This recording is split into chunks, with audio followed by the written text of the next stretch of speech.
अस्सलाम वालेकुम। प्रोग्राम में आपको खुशामदीद। मैं हूं मसूद रज़ा। ईरान और इसराइल की जंग चौथे रोज़ में दाखिल हो गई है और इसने खलीज फ़ारस से लेकर बहराए रूम तक एक पूरे इलाके को अपनी लपेट में लिया हुआ है और एक ऐसी सूरत हाल पैदा हो गई है कि ये जंग कभी भी तवालत तो अपनी जगह ये फैल सकती है, दीगर ममालिक भी शायद इसकी जद में आ सकते हैं।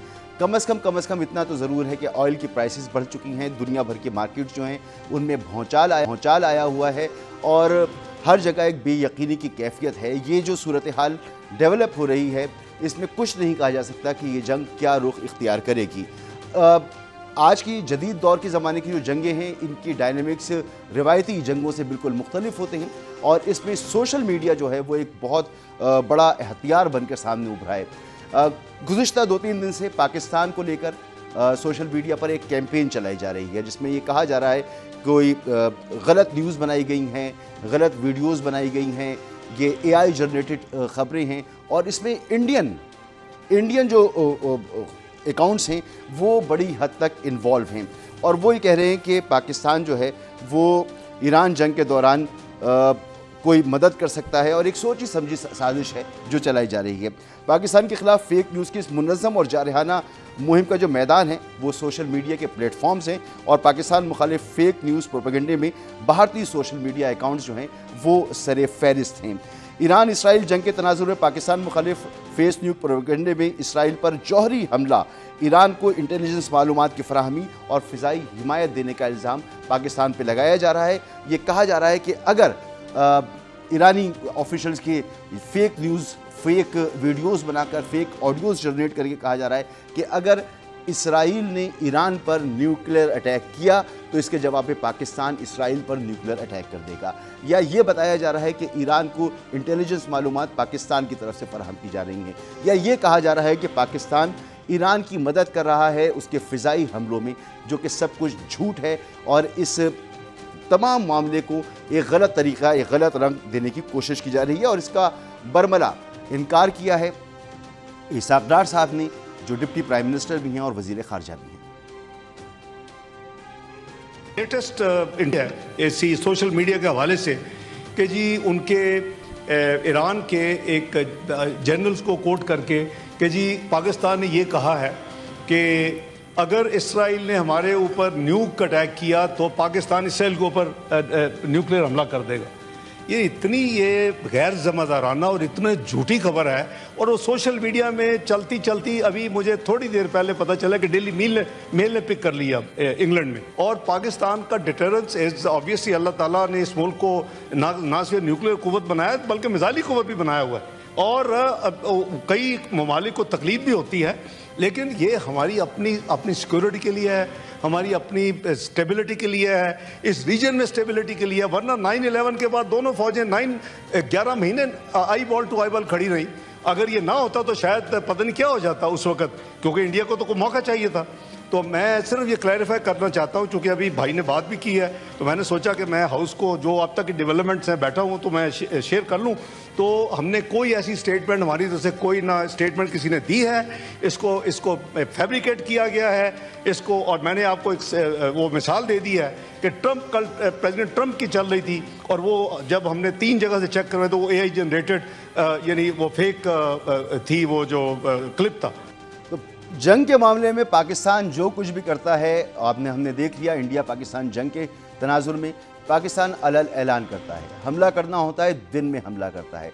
पाकिस्तान जो सिफारती और इखलाकी मदद जहां फराहम करता है खुल के करता है और पाकिस्तान ने अभी तक तो ये फैसला नहीं किया है, मगर पाकिस्तान और ईरान के बिरादराना ताल्लुकात हैं और पाकिस्तान के मौक़िफ़ को ईरान में बड़ी पजीराई मिल रही है। और मैं आपको दिखाता हूँ ईरानी पार्लियामेंट के मनाजिर, जहाँ पर मसूद पेज़ेश्कियान खिताब कर रहे हैं और तमाम अरकान पार्लियामेंट जो हैं वो पाकिस्तान के नारे लगा रहे हैं।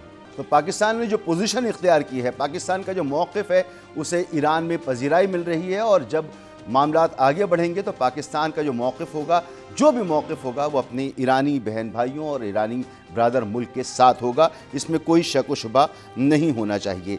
लेकिन एक झूठ का बाज़ार है जो गर्म है और ऐसा ही हुआ था जब इराक़ पर अमेरिका ने हमला किया था तो वेपन ऑफ मास डिस्ट्रक्शन का ड्रामा रचाया गया था और तमाम ज़राए इब्लाग, मगरबी ज़राए इब्लाग ने प्रोपेगेंडा किया था कि इराक़ के पास मास डिस्ट्रक्शन के वेपन्स हैं, लिहाजा उस पर हमला होना चाहिए, जो बाद में झूठ साबित हुआ। और इस दफ़ा ईरान के मुताल्लिक़ भी ऐसे ही फेक न्यूज़ चलाई जा रही हैं। एना कैस्पेरियन अमरीकी सहाफ़ी हैं, इन्होंने रॉयटर्स को इंटरव्यू दिया है और उन्होंने इस बात का इजहार किया। ये मीडिया और सोशल मीडिया का दूसरा रुख है जहां पर सच बयान किया जाता है और अब सच और झूठ में फ़र्क करना कभी कभार बहुत मुश्किल होता है तो कभी कभार बहुत आसान भी होता है। इसराइल का जो जहारियत पसंदाना रवैया है इस खित्ते में गुज़िश्ता चंद दहाइयों से, वही पैटर्न है इस वक्त इंडिया का, मोदी का। और मोदी को तो पाकिस्तान ने चुप करा दिया, उसकी अरमानों पे पानी फेर दिया, लेकिन ईरान भी इंशाल्लाह इसराइल के साथ ऐसा ही करने जा रहा है। ईरान हो या पाकिस्तान हो, ये हमले कर रहे हैं, ये इन्होंने हमले किए हैं पाकिस्तान ने इंडिया पर और ईरान इसराइल पर, खालिसतन मिलिट्री इंस्टॉलेशंस पर, स्ट्रेटेजिक अहदाफ पर। लेकिन भारत ने भी पाकिस्तान की अवामी मुकामात पर हमले किए थे और इसराइल भी ऐसा ही कर रहा है। ये फ़लस्तीन में भी ऐसा करता रहा है और यहाँ ईरान पर भी ऐसा ही कर रहा है। अस्पतालों को भी निशाना बना रहा है, अवामी नौइयत के मुकामात को निशाना बना रहा है और इसने आज एक टेलीविज़न चैनल पर भी हमला किया है और उसकी वो सरकारी टेलीविज़न चैनल पर हमला किया है और उसकी फुटेज जो है वो मैं आपको दिखा रहा हूँ। तो सहाफ़ी हों या एम्बुलेंसेस हों या अस्पताल हों या अवामी नौइयत की जगह हों, जंग में उनको निशाना नहीं बनाया जाता, लेकिन बुज़दिल किस्म के जो अफवाज और कौमें होती हैं वो ऐसे काम करती हैं और इसराइल भी ऐसा ही कुछ कर रहा है। मेहमानों की तरफ आता हूँ। ब्रिगेडियर रिटायर्ड गज़नफ़र अली साहब, दिफ़ाई तजज़ियाकार, हमारे साथ मौजूद हैं। सर बहुत शुक्रिया आपका। ब्रिगेडियर रिटायर्ड अहमद सईद मिन्हाज साहब, दिफ़ाई तजज़ियाकार आप भी हैं। आप दोनों मेहमानों के तजज़िये जो हैं बहुत ज़बरदस्त होते हैं, आप दोनों का बहुत शुक्रिया। ब्रिगेडियर गज़नफ़र साहब, सर आप फरमाइएगा कि एक तो ये फेक न्यूज़ और प्रोपेगेंडा जिसमें इंडियन अकाउंट्स हमें पेश नज़र आ रहे हैं, ये क्या इनका मकसद है? ये क्या चाहते हैं? इंडिया की इस वक्त क्या सोच है कि पाकिस्तान को इस जंग के हवाले से मलाइन किया जाए, इसको कहीं इन्वॉल्व किया जाए? क्या ये इस तरह की कोशिशें, ओछे हथकंडे, इसमें कामयाबी हो सकती है उसको? बहुत बहुत शुक्रिया मसूद।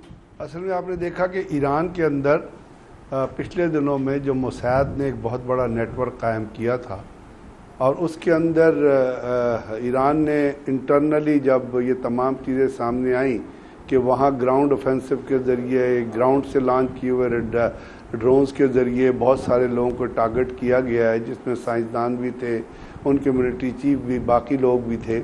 तो उसके अंदर से जितने लोग पकड़े गए हैं, कुछ 72-73 के करीब, उसमें से मेजॉरिटी जो है वो इंडियंस की है जो जासूसी कर रहे थे फॉर इजराइल। इससे पहले कतर में ये आपने देखा कि कतर के अंदर जो है कुछ 16 ऑफिसर्स पकड़े गए थे, जिसमें 7 जो है वो तो उनके ख़िलाफ़ मुकदमा भी चला था, उसमें एक ब्रिगेडियर था और उसके अंदर सर्विंग इंडियन मिलिट्री के लोग मौजूद थे। अब ये क्यों मौजूद थे और वो ये नेटवर्क क्यों चला रहे हैं? इसलिए कि वो एक सॉवरेन कंट्रीज़ की जो स्टेबिलिटी है उसको अंडरमाइन करना चाहते हैं through their indirect intelligence mean. उसके साथ साथ कितनी सारी ऐसी वेबसाइट बाहर डिटेक्ट हुई जो एंटी पाकिस्तान प्रोपेगेंडा में मसरूफ़ थी। अब ऐसे लॉजिक, ऐसे अहमकाना जो चीज़ें हैं वो सोशल मीडिया पे पोस्ट की जा रही हैं, जो एक टाइम फ्रेम वर्क है, वो टाइम फ्रेम वर्क जिसमें इजराइल ने पाकिस्तान के ऊपर, जिसने इजराइल ने ईरान के ऊपर अटैक किया और ईरान ने वापस उसको अटैक को जो है वो रिप्लाई किया, रिस्पॉन्ड किया, इंटरनली अपने आप को रीऑर्गेनाइज किया। अब आप मुझे बताइए इस टाइम फ्रेम वर्क में क्या किसी जी होश शख्स की अकल ये कहती है कि पाकिस्तान वो तमाम काम ईरान के लिए कर लेगा जिनको सोशल मीडिया पे पोस्ट किया जा रहा है, जिनके बारे में सोशल मीडिया पे बातचीत की जा रही है? अभी यहाँ पे 2 चीज़ें हैं।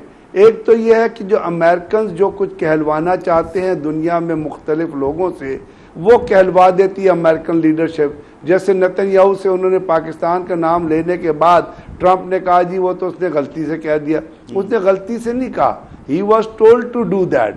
अब यहाँ पे इन्होंने ईरान, और चूंकि पाकिस्तान एक न्यूक्लियर पावर है तो इमर्जिंग न्यूक्लियर पावर था ना, I am sure Iran have gain weapon grade uranium enrichment उनके पास हो चुकी है, सिर्फ उन्होंने ब्लास्ट करने की देर है कि जब उन्होंने ये तमाम टॉक्स को सैबोटाज किया।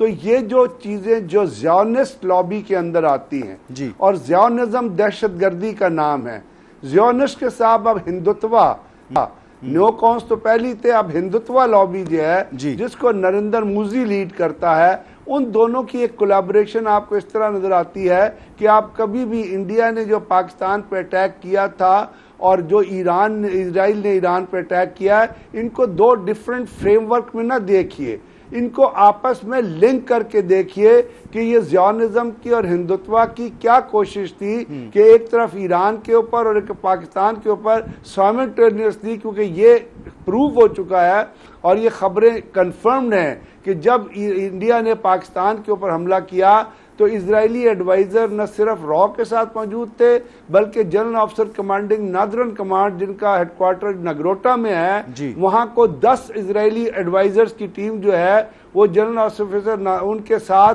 कंसल्टेशन में एडवाइस में मौजूद थी।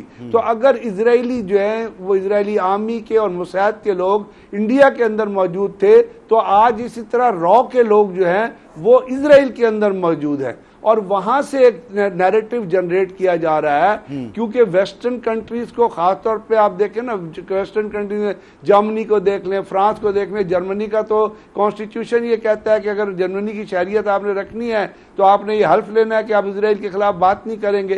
तो ये तमाम चीजें एंटी पाकिस्तान थीसिस डेवलप करने के लिए और पाकिस्तान का नेगेटिव इमेज जो है इन मुल्कों में पोर्ट्रे करने के लिए ये तमाम फेक न्यूज़ की फैक्ट्री जो इंडिया के अंदर लगी हुई है और इंडियन अकाउंट से वो चीज़ें जो हैं वो जनरेट हो रही हैं। तो वो सिर्फ उसका मकसद ये है कि इस तमाम जो चपकलिश है, ये तमाम जो वॉर है, ये तमाम जो सिनेरियो है, इससे किसी ना किसी तरह पाकिस्तान को लिंक करें और फिर पाकिस्तान के खिलाफ जो है वो एक बयानात का सिलसिला जो है वो वेस्टर्न ममालिक की तरफ से और वो मुल्क जो पाकिस्तान के लिए पहले ही एक बुग़्ज़ रखते हैं उनकी तरफ से ये चीज़ शुरू हो जाए। तो आपको पता है कि वॉरफेयर में प्रोपेगेंडा वॉरफेयर और डिसइंफॉर्मेशन वॉरफेयर वो वॉर टैक्टिक्स के साथ साथ चलती है और यही सिनेरियो आज आप देख रहे हैं। और देखिए टेलीग्राम जैसा अखबार इसको पिकअप कर रहा है और फिर इस तरह की चीजें चला रहा है और इसमें तो कोई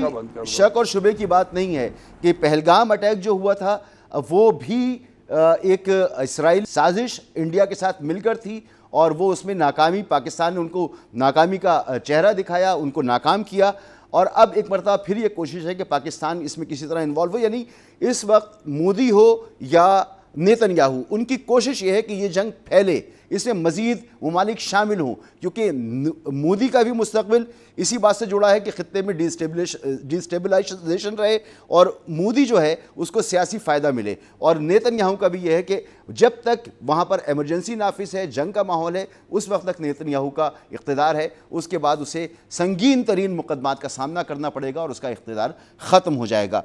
ब्रिगेडियर अहमद सईद मिन्हाज साहब की तरफ भी जाते हैं, लेकिन पहले जमील अहमद खान साहब, सर आपको बहुत खुशामदीद कहेंगे प्रोग्राम में। ये फरमाइए कि ये जो कोशिशें किसी ना किसी हवालों से अब फेक न्यूज़ की फैक्ट्री लगी हुई है कि पाकिस्तान को किसी तरह से इन्वॉल्व किया जाए इस जंग के अंदर, और दूसरी तरफ नेतन्याहू का ये ख्याल है कि वो अमेरिका को इन्वॉल्व कर ले, वो बरतानिया को इन्वॉल्व कर ले, यानी बहुत सारे मुल्क इसमें इन्वॉल्व हो जाएं। आपको लगता है कि अभी तक की जो सूरत हाल है उसमें इस बात का इम्कान मौजूद है कि ये जंग फैल जाए और कई ममालिक इसमें शामिल हो जाएं? जी, इसमें तो क्योंकि जब एस्केलेट होती है जंग और ऐसे माहौल में तो उसको तखमीना लगाना उसका मुश्किल हो जाता है। लेकिन एक चीज़ तो बिल्कुल ज़ाहिर ज़हूर है कि इज़राइल और अमेरिका का साथ और संगम हमेशा रहा है और इसीलिए दोनों ममालिक के बड़े बड़े अकाबरीन यही कहते हैं कि Israel is America and America is Israel, और ये वक्त में साबित कर दिया है, चाहे वो सिक्योरिटी काउंसिल की रेजोल्यूशन हो या 100 टन्स बम और बारूद गजा के लिए सप्लाई किया हो, या अभी 2000 जो यूक्रेन से मिसाइल्स मंगा के दिए जा रहे हैं इजराइल को, या इसी तरीके से और जो सारी मदद। जी बैरी बेड़े लगे हुए हैं कि जो यहाँ से मिसाइल फायर हो ईरान से इजराइल पे, तो उसको न्यूट्रलाइज किया जाए। तो इस लिहाज से अगर देखा जाए तो अमेरिका तो खैर उनके साथ है, रहा दूसरी दुनिया के दूसरे ममालिक तो आपका इशारा गालबन है रशिया, चाइना और ज़ाहिर है अमेरिकन एलाइज जो उधर हैं। इसका मतलब ये है कि ब्लॉक पॉलिटिक्स जो दुनिया में है वो अज खुद नेचुरल पैराहे में बनती नजर आ रही है, और गजा में ह्यूमैनिटेरियन जो एड को उन्होंने पामाल किया हुआ है उसमें निकला है। पूरी दुनिया में जुलूस निकले हैं। अवामी राय तो हमने देख ली, लेकिन हुक्मरानी राय को देखिए ना। हुक्मरानी राय जो हुक्मरान हैं उनकी सियासत को देखें, उनकी तरजीहात को देखें, और उन तरजीहात में एक चीज़ और शामिल कर लें आपके नाजरीन के लिए, वो ये कि इजराइल, इसलिए कि कांग्रेस भी उनकी इन्फ्लुएंस में है, बल्कि उनके गिरफ्त में है, स्टेट डिपार्टमेंट भी, पेंटागन भी, मीडिया भी, ट्रेजरी डिपार्टमेंट भी, और इसकी तारीख बड़ी लंबी है। मैं अक्सर मिसाल देता हूँ, स्विट्जरलैंड में जब बुनियाद रखी गई जियोनिज्म की, स्विट्जरलैंड में 1887 में उस वक्त जो प्लान बना ग्रेटर इजराइल, और उससे अनफोल्डिंग सिचुएशन जो आज तक तल अवीव को खाली करने को कह दिया है। आपको याद रहे कि इवन हमास जैसी फोर्स, जो कि फोर्स क्या कह लें, हमास तो एक अपनी मज़ाहमती ग्रुप है, वो तो कोई ताकत नहीं है, लेकिन उसने नाकों में चनो चबवा दिए, और उस वक्त तकरीबन कोई 5 लाख के करीब इजराइल छोड़ के चले गए। अब हुकूमत खुद कह रही है कि तल अवीव खाली करें, तल अवीव खतरे की जद में है क्योंकि मिसाइल्स और आएंगे।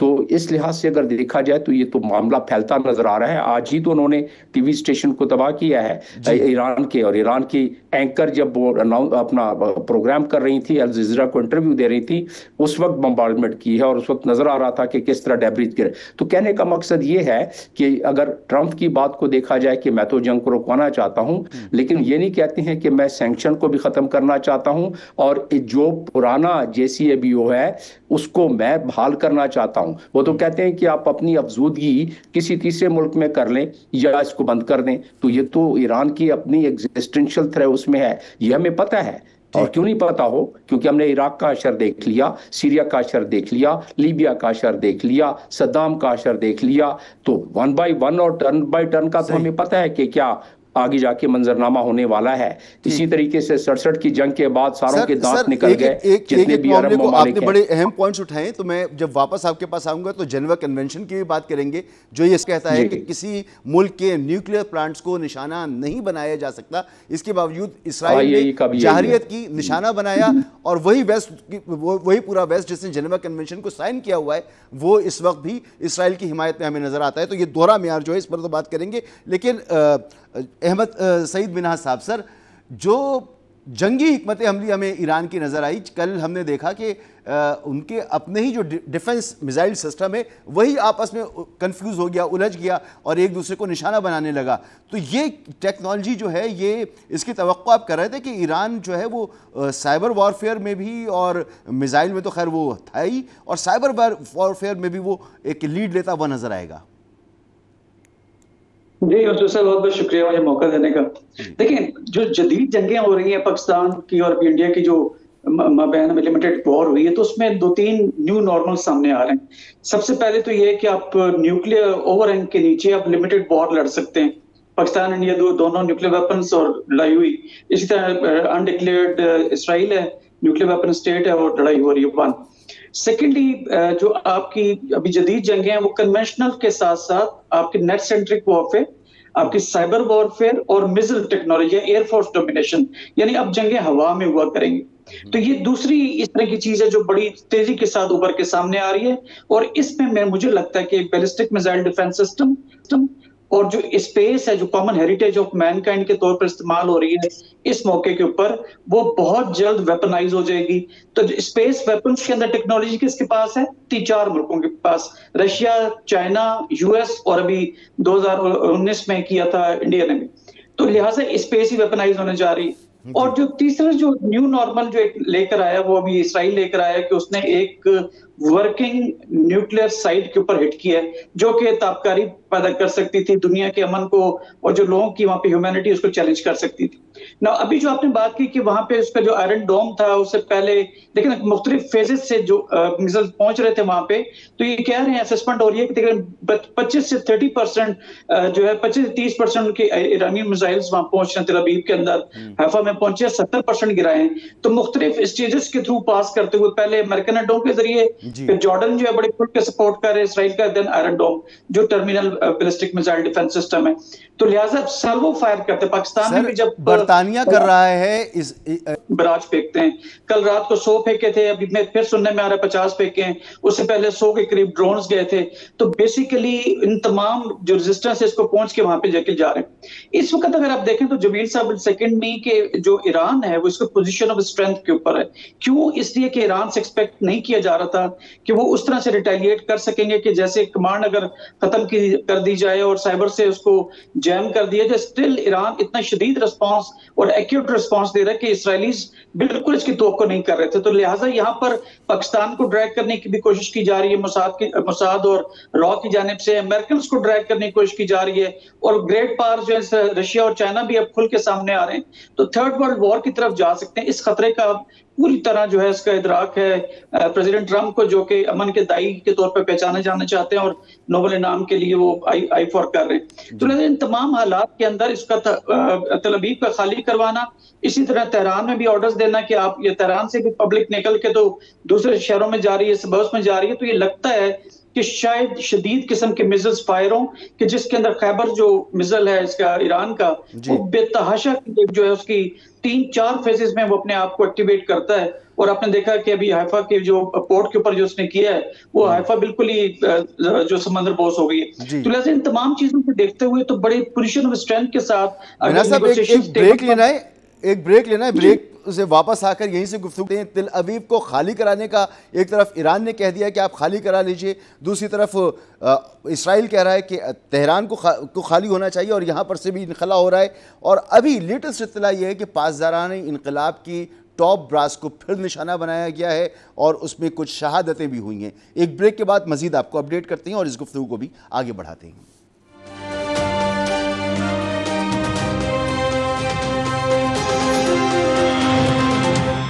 Welcome back.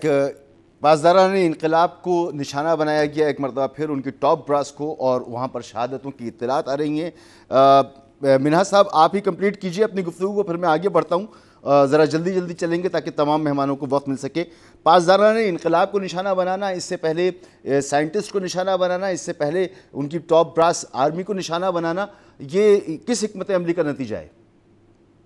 देखिए, किसी भी मिलिट्री की कमांड जो है वो इंतहाई कलीदी किरदार अदा करती है। यूनिटी ऑफ कमांड की जब बात की जाती है, लेकिन फिर भी जब हम प्रोफेशनल आर्मीज की बात करते हैं तो प्रोफेशनल आर्मी में सक्सेशन प्लानिंग भी होती है। तो ईरान एक प्रोफेशनल आर्मी रखता है, अगर उसकी टॉप लीडरशिप को हिट भी किया उन्होंने, जो कि सरप्राइज अटैक था, तो उसके बाद उसके जो नए सक्सेसर्स हैं उनकी जानिब से ये रिस्पांस जो जा रहा है ये वैसे ही है जैसे कि उनके जो नंबर 1 थे जब वो शहीद नहीं हुए थे तब भी ऐसे रिस्पांस जाता। तो लिहाजा प्रोफेशनल आर्मीज जो है तो वो ऐसे करती हैं। लेकिन मेरे ख्याल में जो ये तमाम जो स्टेज सेट की है ये बेसिकली काउंटर इंटेलिजेंस की नाकामी है ईरान के अंदर, क्योंकि उन्होंने रॉ को मौका दिया था कि चाबहार पोर्ट को डेवलप करें और एक सड़क डेवलप करें जो लेके जाए अफगानिस्तान तक। तो ये बेसिकली सैंक्शन कंट्री से दोनों, और वहां पे उन्होंने इंक्रेस की, मोसाद के साथ कोऑर्डिनेशन किया, और अब उनकी रैंक एंड फाइल्स में इस शदीद तरीके से वो इसका इंक्रेस किए हुए हैं कि आप देख रहे हैं कि उनके फ्लैटों के अंदर प्रिसीजन वेपन्स के साथ उन्हें हिट किया जा रहा है। लिहाजा इस वक्त जो सिचुएशन है वो बेसिकली जो 5th जनरेशन वॉरफेयर के तहत जो पोलैरिटी थी जो क्रिएट कर रखी थी, यानी क्लर्जी और ईरानी रेवोल्यूशनरी गार्ड्स वर्सेस उनकी पॉलिटिकल जो सेटअप और उनकी जो कन्वेंशनल अफवाज हैं, तो लिहाजा इसके दरमियान जो पोलराइजेशन थी उसको कैश करने की कोशिश की है इसराइल ने। लेकिन मैं समझता हूं कि अब जब बात ईरान के ऊपर आ गई है तो आपने देखा कि कुम के अंदर जैसे लोग जमा हुए हैं और जैसे मुख्तलिफ शहरों के ऊपर 10-10 किलोमीटर जैसे वहां पे अपनी जो मकामात पे जाते हैं, मुकद्दस मकामात पे, उस तरह से वो लोग जमा हो गए।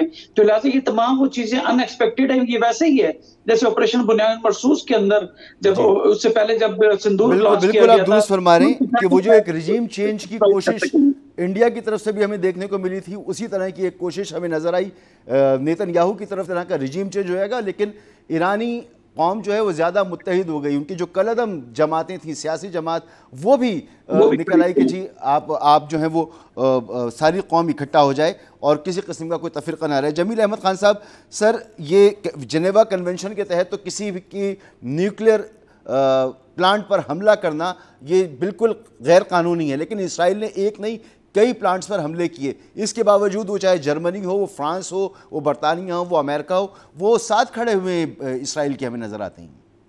तो इसमें कोई अचंभे की बात ही नहीं है, पहले भी खड़े रहते हैं इसराइल के साथ, और उसके लिए थोड़ा सा मैंने पिछले सेगमेंट में उसका मशवरा वो दिया था, थोड़ा सा उस पर बयान अपना और थोड़ा सा उस पर तबसरा किया था।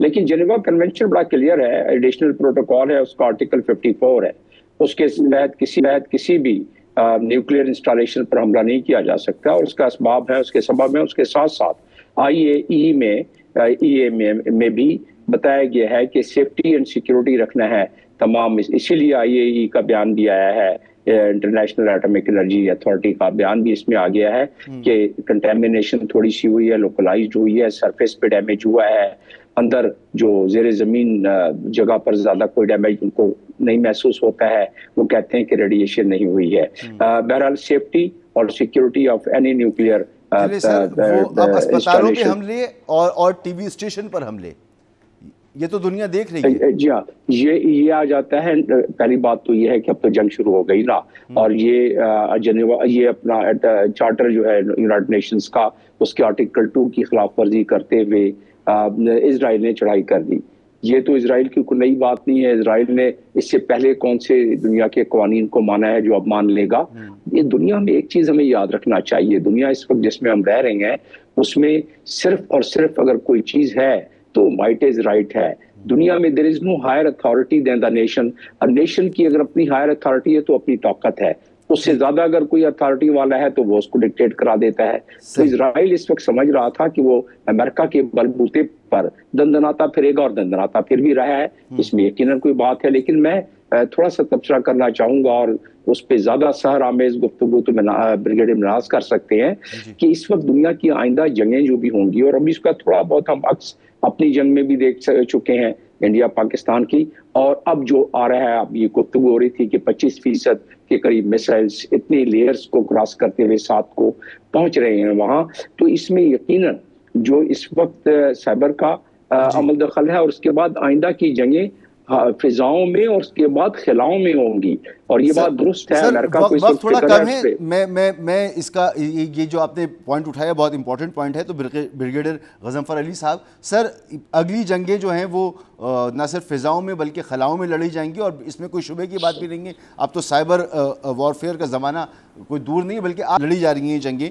तो इस वक्त तक ईरान की हमें बरतरी नज़र आ रही है इसमें, या ईरान और इसराइल दोनों इस वक्त नेक टू नेक हैं?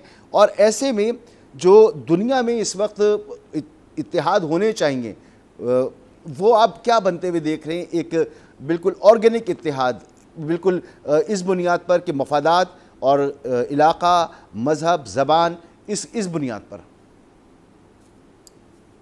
मसूद साहब, एक बात जहन में रखनी चाहिए कि जो ये ईरान और इसराइल का जो कन्फ्लिक्ट है, जो वॉर है, और इसराइल के जो ऑब्जेक्टिव्स हैं, उनके सिर्फ ऑब्जेक्टिव्स जो हैं वो एरियल वॉरफेयर या वॉरफेयर स्टैंड ऑफ डिस्टेंस से या एयरफोर्स वॉरफेयर तक महदूद नहीं है। उन्होंने बड़ा क्लैरिटी से कहा कि हम रिजीम चेंज की तरफ जाएंगे। इसीलिए आपने देखा कि नेतन्याहू की तरफ से एक तकरीर का लोग हवाला देते हैं जिसमें उन्होंने ईरानियन लोगों को इस तरह बात कहा कि उठ खड़े हों। मोदी भी पाकिस्तान के अंदर लोगों से लोगों से बात करता है, पाकिस्तान के लोगों के लिए जो है वो कर रहा होता है। तो इसमें सिमिलैरिटी देखिए।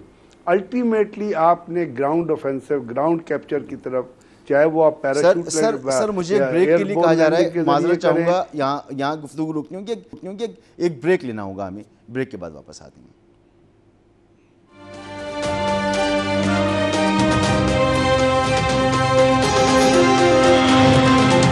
Welcome back. और वक्त हमारे पास ख़त्म हो गया है। ब्रिगेडियर रिटायर्ड गजनफर अली साहब, जनाब ब्रिगेडियर रिटायर्ड अहमद सईद मिन्हाज साहब और जमील अहमद ख़ान साहब, साबिक़ सफारतकार, आप तीनों मेहमानों का बहुत बहुत शुक्रिया। और शहरियों से तल अवीव या तेहरान खाली कराने के जो वार्निंग जारी की गई हैं, इससे साबित ये होता है कि आइंदा दिनों में या आइंदा घंटों में जो